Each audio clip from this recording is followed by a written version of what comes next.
আজকে অনেক দিন বাদে একটা বই সংগ্রহের ভিডিও নিয়ে এলাম। আমার শেষ বই সংগ্রহের ভিডিও এসেছিল পয়লা বৈশাখের সময়। আপনারা যারা আমাকে ফলো করেন, এই চ্যানেলটাকে ফলো করেন, তারা জানেন। তো এরপর বিভিন্ন সময় একটু একটু করে বই কিনতে কিনতে বেশ কিছু বই জমে গেছে। তো সেই বইগুলো এই ভিডিওতে দেখিয়ে দেবো। খুব অল্প করে রিভিউ দিয়ে দেবো যে বইগুলো মোটামুটি পড়া হয়ে গেছে। কিছু কিছু বইয়ের পরে সম্ভব হলে বড় রিভিউ ভিডিও করব। নমস্কার, আমি রক্তিম, আর আপনাদের সবাইকে আমার চ্যানেল বুকিশলি ইয়োর্সে স্বাগত। তো এই যে বই সংগ্রহের ভিডিওটা আমি বানাচ্ছি, এর মধ্যে ফিকশান, নন ফিকশান, থ্রিলার, গোয়েন্দা, পুলিশ স্টোরি সব কিছু মিলিয়ে মিশিয়ে রয়েছে। তার কারণ আমি বললাম যে ডিসক্রিটভাবে বইগুলো কেনা, একভাবে কেনা নয়। তো প্রথম যে বইটা কিনেছি সেটা হচ্ছে একটি চর্চিত বই, লেখিকা হিমি মিত্র রায়ের অরণ্যে অন্তরীণ।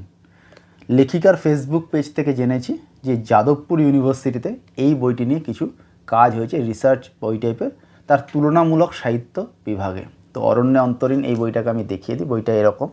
এটা রেশমি বসু সিরিজের, আমি যদি খুব ভুল না হয়, দ্বিতীয় বই। প্রথম বইয়ের নাম আরক্ত ভৈরব। খুলে দেখাই বইটা এরকম। পেজ প্রিন্ট কোয়ালিটি যথেষ্ট ভালো, তবে কভারটা খোলা যায় না। এছাড়া স্ট্যান্ডার্ড ফরম্যাট, এখানে লেখিকা পরিচিতি, পিছনে ব্লার্ব, আবার এখানেও ব্লার্ব রয়েছে। তো এই হচ্ছে বইটার পেজ সংখ্যা হচ্ছে, আমি বলে দিচ্ছি, পেজ সংখ্যা হচ্ছে 136 আর দাম হচ্ছে, দেখে বলছি, 199 টাকা। বইয়ে অনেক ইলাস্ট্রেশন রয়েছে, ইলাস্ট্রেশনগুলো আলাদা করে নজর কেড়েছে। খুব সুন্দর এই ইলাস্ট্রেশনগুলো। আরও একটা দুটো ইলাস্ট্রেশন আমি আপনাদের বইটা দেখিয়ে দেবো। এই যে এরকম খুব সুন্দর ইলাস্ট্রেশনগুলো। এবং এই যে ইলাস্ট্রেশন কী এঁকেছে একটু দেখে বলার চেষ্টা করি। ইলাস্ট্রেশনের প্রচ্ছদ অলঙ্করণ রাহুল ঘোষ, এই যে এইখানে লেখাও রয়েছে রাহুল ঘোষ। তো এই হচ্ছে যাদবপুর বিশ্ববিদ্যালয়ের কম্পারেটিভ লিটারেচার ডিপার্টমেন্টে এটা নিয়ে স্টাডি হয়েছে সেই বই।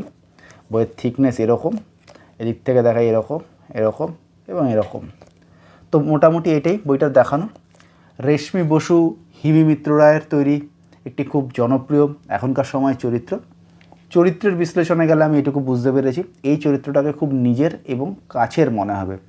এবং সম্ভবত এখনকার সময় যত মহিলা পুলিশ চরিত্র রয়েছে তাদের মধ্যে প্রথম দুটো জনপ্রিয় চরিত্রের মধ্যে রেশমি বসু আসবে। আমি গল্পের রেসপেক্টে বলছি না, আমি চরিত্রের রেসপেক্টে বলছি, কারণ চরিত্রটাকে অনেক ভেবে অনেক সময় দিয়ে ডিজাইন করা হয়েছে। লেখাটা মোটামুটি আছে, আপনারা পড়ে দেখে নেবেন কেমন কি। তবে হ্যাঁ, সাবপ্লট আরও বাড়লে, আরেকটু কলে বলে বাড়লে ভালো হতো। এবং এর জঙ্গলের যে বর্ণনা, কারণ নামটা শুনেই বুঝতে পারছেন অরণ্যে অন্তরীণ, সুতরাং এই জঙ্গলের যে বর্ণনা, এটা লেখিকা হিমি মিত্র রায় ভালোভাবে তুলে ধরেছেন। তো পড়ে দেখুন কেমন কি লাগে। তো এই হলো প্রথম বই। এর পরের বইটা হচ্ছে সাইকো থ্রিলার তোমার ভয়ের সুযোগ নিয়ে অমৃতা কোনা, যেটা নিয়ে ইতিমধ্যেই আমি শর্টে আমার পাঠ প্রতিক্রিয়া জানিয়েছি, তাই বইটার ব্যাপারে আর কোনো প্রতিক্রিয়া এখানে দেব না। এই হচ্ছে বইটা, একবার একটু খুলে দেখাবো। এটা পারুল প্রকাশনীর বই। এর দাম, পেজ নাম্বার সমস্ত কিছু ওই শর্টে দেওয়া আছে, আপনারা দেখতে পারেন শর্টটা। এবং যেহেতু শর্ট, সেই জন্য আমি অনুরোধ করব দেখুন, তখন এটা খুব বেশি টাইমও আপনাদের কিন্তু কনজিউম করবে না দাম টাম এগুলো জানার জন্য। এখানে লেখিকা পরিচিতি, এখানে ব্লার্ব, এবং খুলে দেখালে বইটা এরকম। আর বইটাকে সামনে থেকে দেখালে পেজ প্রিন্ট কোয়ালিটি যথেষ্ট ভালো। আর এই হচ্ছে বইটাকে, এটাকে খোলা যায় কিন্তু খুললে ভিতরে কিছু নেই। এর মধ্যে 4টে গল্প আছে, গল্পের ডিটেলও ওই শর্টে আপনারা পেয়ে যাবেন। আমি এমফেসাইজ করছি শর্টটা দেখুন, এটা ভালো শর্ট, ভালো লাগবে, সময়ও লাগবে না, এটা বড় রিভিউ নয়। এরপরে চলে যাব হচ্ছে পরপর দুটো নন ফিকশনে, এবং দুটো নন ফিকশন, দুটো আলাদা আলাদা বিষয়ের নন ফিকশন, এবং দুটো বই কিন্তু আমার ভালো লেগেছে। তার মধ্যে প্রথম বইটা নিয়ে আবার শর্ট রয়েছে। অনুরোধ করব আবারও শর্টটা দেখুন। শর্ট আমি বানাচ্ছি এখন বেশি, তার কারণ অ্যাটেনশান স্প্যান কম, এটা আমি বুঝতে পারছি, তাই শর্ট বানাচ্ছি। শর্টটা দেখুন, যেটা মোটামুটি পাঠকের চাহিদা থাকে ইউটিউবারের কাছ থেকে, সেই চাহিদা শর্ট ফুলফিল করে। তারা বইয়ের ডিটেল এবং যেটা ইম্পর্টেন্ট সেটা হচ্ছে ভার্ডিক্ট চাই, বইটা ভালো না খারাপ, ভালো হলে কেন ভালো খুব সংক্ষেপে, খারাপ হলে কেন খারাপ, বা মাঝারি হলে কেন মাঝারি খুব সংক্ষেপে, সেই ভার্ডিক্টটা আপনারা কিন্তু ওই শর্টে পেয়ে যাবেন। তো দেখিয়ে দিচ্ছি 1946 সালের কলকাতার দাঙ্গা নিয়ে লেখা এই বইটি, নন ফিকশন। সৌম্য বসু। খুলে দেখাই বইটাকে, সামনে থেকে দেখালে এরকম, বইটাকে এটা খোলা যায় না, খোলা যায় না দেখছি, সুতরাং কভার খোলা যাবে না। এবার এখানে হচ্ছে ব্লার্ব, এখানে হচ্ছে সৌম্য বসুর পরিচিতি, আর সামনে থেকে পেজটাকে বোধহয় দেখিয়েছি একটু আগে, এরকম দেখতে। তো এটা খড়ি প্রকাশনের বই। আবারও এর মধ্যে অনেকগুলো চ্যাপ্টার রয়েছে, এবং আমি যেগুলো শর্ট আছে সেগুলো আমি বলছি, আমি নিজেই বলছি এটা, যে আপনারা দেখুন, সময়ের অপচয় হবে না শর্টে। 2 থেকে 2.5 মিনিটের শর্ট হয় আমার শর্টগুলো, আর ইউটিউব অ্যালাউ করে 3 মিনিটের শর্ট, সুতরাং 3-এর বেশি করাও যায় না শর্ট, সুতরাং দেখুন, ভালো লাগবে। এরপরের বইটা নিয়ে আমি একটা ইন্ডিভিজুয়াল ভিডিও বানাবো, কিন্তু এর 2টো পার্ট আছে, 2টো পার্ট পড়ে একসাথে একটা বড় রিভিউ ভিডিও বানাবো।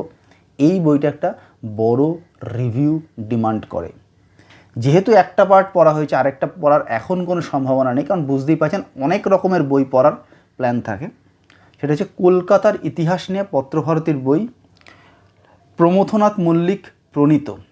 তো এই বইটা ভালো বই, ভালো নন ফিকশন, এবং কলকাতা গড়ে ওঠা, মানে এমব্রায়নিক স্টেজে কলকাতা কীরকম ছিল, সিরাজদৌল্লা এবং তখনকার যে পাওয়ার সেন্টার, সেটা মুর্শিদাবাদ থেকে কী করে আস্তে আস্তে ক্লাইভের হাত ধরে কলকাতায় শিফট হলো, এই পুরো শিফটিংটা এই বই দেখিয়েছে, এই নন ফিকশন দেখিয়েছে। বইটাকে দেখাবো। কলিকাতার কথা, প্রমথনাথ মল্লিক কর্তৃক প্রণীত।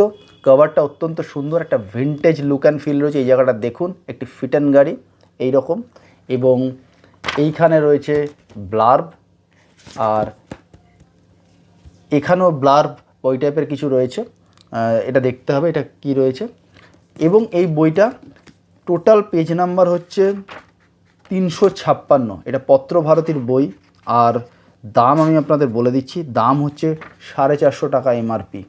বইয়ের পেজ প্রিন্ট কোয়ালিটি যথেষ্ট ভালো, বুঝতেই পারছেন বড় হাউসের বই, খুবই ভালো বই। এবং এর মধ্যে কিন্তু অনেকগুলো চ্যাপ্টার রয়েছে। এই চ্যাপ্টারের নাম আমি আস্তে আস্তে বলে দিচ্ছি আপনাদের। এর মধ্যে অনেকগুলো ভূমিকা রয়েছে, বিভিন্ন মানুষ বিভিন্ন সময়ে এই ভূমিকাগুলো লিখে দিয়েছেন। চ্যাপ্টারের নামও বলা সম্ভব নয়, কারণ অনেকগুলো চ্যাপ্টার রয়েছে, প্রায় 15টা চ্যাপ্টার রয়েছে। চ্যাপ্টারটাকে আমি এরকমভাবে একটু দেখিয়ে দিচ্ছি আপনাদেরকে, চাইলে স্ক্রিনশট নিতে পারেন, কারণ চ্যাপ্টারের নাম বলতে গেলেও 3 থেকে 4 মিনিট নষ্ট হবে। তো এইভাবে ধরলাম চ্যাপ্টারগুলোকে, আপনারা চাইলে স্ক্রিনশট নিতে পারেন। রাখছি কিছুক্ষণ। তো এই হচ্ছে এই বইটার ব্যাপারে। এই বইয়ের এটা হচ্ছে প্রথম খণ্ড, এরপরে মধ্যভাগ রয়েছে, আর শেষ ভাগ বলে কিছু নেই যতদূর আমি জানি। কিন্তু এই মধ্যভাগ পড়ে এই দুটো নিয়ে একটা ডিটেলড একটা রিভিউ ভিডিও করার আমার কিন্তু পরিকল্পনা রয়েছে। খুব ভালো নন ফিকশন, এবং আমি কিন্তু এটা বলছি যে আমার রেশিও, মানে এটা একটা জ্ঞান দেওয়া হয়ে যাচ্ছে, আমি নিজেই এই প্র্যাকটিসটা ফলো করি না। এটা অলমোস্ট এরকম যে নিজেই কেউ সিগারেট খায় আর অন্যকে জ্ঞান দিচ্ছে যে আপনারা সিগারেট ছাড়ুন, ব্যাপারটা সেরকম হয়ে যাচ্ছে। তবুও আমি বলছি যে রেশিও কিন্তু নন ফিকশানে বেশি থাকা উচিত, ফিকশানে কম থাকা উচিত, কারণ নন ফিকশন কিন্তু আমাদেরকে এনলাইটেন করে, আমাদের নলেজকে এনহ্যান্স করে। ফিকশান করে না সেটা নয়, কিন্তু তুলনায় কম করে, কারণ ফিকশানের পারপাসটা কিন্তু আলাদা, সেটা হচ্ছে এন্টারটেনমেন্ট, বিনোদন। তাই নন ফিকশন পড়া আমি নিজেও বাড়ানোর চেষ্টা করছি। আইডিয়ালি হওয়া উচিত 50-50 বা 60-40, 70-30, অর্থাৎ নন ফিকশন 70%, 30% ফিকশন। কিন্তু আমি উল্টো করি, কখনো কখনো 90% ফিকশন পড়ি। তো এই হচ্ছে ব্যাপার। তো এরপরে আর দুটো বই রয়েছে, তার মধ্যে একটা বই খুবই এই মুহূর্তে চর্চিত, এবং এই বইটা হচ্ছে আপনার এই বছর আনন্দ পুরস্কার পাওয়া পরিমল ভট্টাচার্যের সাংগ্রিলার খোঁজে এবং দার্জিলিং সমাজ সংস্কার ইতিহাস, এই দুটো বইয়ের কিন্তু বিভিন্ন সময় ভিডিও বা শর্ট আমার চ্যানেলে আছে, আপনারা দেখতে পারেন। আরও একটা বই পড়ছি পরিমল বাবুর, ডোডো পাখি বলে। তো এটা হচ্ছে এবছর আনন্দ পুরস্কার পাওয়া। বইটা অবভাসের বই, বহুদিন ধরে নাম শোনা থাকলেও পূর্ব করে পড়া হয়ে ওঠেনি। আনন্দ পুরস্কার সেই তাগিদটাকে আরও বাড়িয়ে দিয়েছে। আমি আরও বেশি আগ্রহী হয়ে বইটাকে সংগ্রহ করে ফেলেছি। আপনারা বুঝতে পারছেন কোন বই, সাতগার হাওয়াতাতিরা। এটা ফিকশান না নন ফিকশান আমি এই মুহূর্তে জানি না। সুদীর্ঘ উপন্যাস, 648 পেজ, প্রায় 650 পেজ, এবং দাম হচ্ছে 875 টাকা। অবভাসের বই, বইটাকে খুলে দেখাই এরকম। আর বইটা কিন্তু আমার কাছে এরকম রয়েছে, এরকম হার্ড কভার বই নয়, এরকমভাবে এটাকে খোলা আছে, এর সামনেটা এরকম দেখতে, এই রকম। এবং এই বইয়ে সূচি রয়েছে, এবং সূচিগুলো এরকম কোনো নাম নেই, 1, 2, 3 করে দেওয়া আছে চ্যাপ্টারগুলো। এবং খুলতে গিয়ে দেখছি এখানে একটা ফ্যামিলি ট্রিও রয়েছে। এটা কি, এখানে রয়েছে ব্লার, এরকম মোটা, বেশ মোটা বই, ঠিক আছে। এর ফন্ট সাইজ ছোটো, তার ফলে এটা কিন্তু অনেক ওয়ার্ডের সুদীর্ঘ উপন্যাস না নন ফিকশন বুঝতে পারছি না। তো এই বইটা পড়ে যথাসময়ে পড়তে হবে, পড়ে এর একটা রিভিউ আনার চেষ্টা করব। তার কারণ এই বইটা কিন্তু বহুল চর্চিত বই, পুরস্কার পাওয়ার আগা থেকেই কিন্তু এটার চর্চা রয়েছে। বিভিন্ন বইয়ের গ্রুপে আপনারা দেখবেন এর কিন্তু পাঠ প্রতিক্রিয়া চলেই চলেছে। তাই এই বইটাকে একটা বড় রিভিউ ভিডিও বানানোর পরিকল্পনা রয়েছে। এরপরে যে বইটা কিনেছি সেটা হচ্ছে সো ফার সো গুড। এতক্ষণ অবধি যা পড়েছি ভালো লেগেছে সেই বইটা পড়ছি, সেটা হচ্ছে দীপ মাহান্তির সোমদা সিরিজের সম্ভবত সাম্প্রতিকতম উপন্যাস এবং আক্ষরিক অর্থে একটা মনস্তাত্ত্বিক উপন্যাস বলতে যা বোঝায় দীপ মাহান্তি ঠিক এটাই করেছেন। মোটা উপন্যাস, বড় উপন্যাস, পড়া এখনও শেষ হয়নি, যতটুকু পড়েছি আমি বললাম ভালো লেগেছে। প্ল্যাটফর্ম প্রকাশনার হাত ধরে গত বছর বা তার আগের বছর বইমেলায় প্রকাশিত হয়েছিল এই উপন্যাসটাকে দেখিয়ে দিই, লাল পলাশ ও বন্দুক রহস্য। দেখতেই পাচ্ছেন এখানে পেজ মার্ক দিয়ে রেখেছি। এইটা হচ্ছে আমি পড়ছি, বইটাকে একটু খুলে দেখাবো আপনাদেরকে। এই রকম দেখতে, আশা করি দেখতে পাচ্ছেন এই রকম দেখতে, এবং সামনে থেকে পেজ প্রিন্ট যথেষ্ট ভালো। এখানে ব্লার্ব রয়েছে। আচ্ছা, এর ওপরে একটা কভার আছে, কভারটা আমার অন্য ঘরে রাখা আছে বলে দেখাতে পারছি না, যেখানে দীপ মাহান্তির লেখক পরিচিতি সব কিছু রয়েছে। বইয়ের পেজ সংখ্যা হচ্ছে আমি দেখে বলছি, সম্ভবত 703, আর বইয়ের দাম হচ্ছে 899 টাকা। এই রকম মোটা সুদীর্ঘ উপন্যাস, কিন্তু এখনও অবধি আমি এটা বুঝতে পেরেছি এর যে বড় উপন্যাস এই ব্যাপারটাকে দীপ মাহান্তি কিন্তু জাস্টিফাই করতে পেরেছেন। এবং সাইকো থ্রিলার যা হওয়া উচিত, যা যা টুল ব্যবহার করা, একটা চরিত্রের ভাবা, তার মনোজগতে কী চলছে সেটাকে অবজার্ভ করা এবং পাঠকের কাছে সেটাকে নিয়ে আসা, তার স্বপ্ন দেখা বা নাইটমেয়ার, দুঃস্বপ্ন দেখা, এই পুরো বিষয়টাকে দীপ মাহান্তি, আমি প্রায় 1.25 পেজ অবধি পড়ে ফেলেছি, তাতে আমি বুঝতে পারি দীপ মাহান্তি এই জায়গাটাকে এমফেসাইজ করেছে। এবার এটা সাইকো থ্রিলার হয়ে উঠবে নাকি শেষমেশ একটা গোয়েন্দা গল্প হয়ে উঠবে, সেটা গল্প পড়ে আমাকে বলতে হবে। আর এত মোটা একটা বইয়ের কিন্তু শর্ট বানাবো না আমি। যদি শেষ অবধি আমার ভালো লাগে, এতক্ষণ অবধি ভালো লেগেছে, তাহলে এটার কিন্তু বড় রিভিউ ভিডিও আসবে। আমি আবারও দেখাবো লাল পলাশ ও বন্দুক রহস্য প্রথম খণ্ড, দীপ মাহান্তি ত্রিশঙ্কু রহস্য এবং সোমদা পরবর্তী গল্প।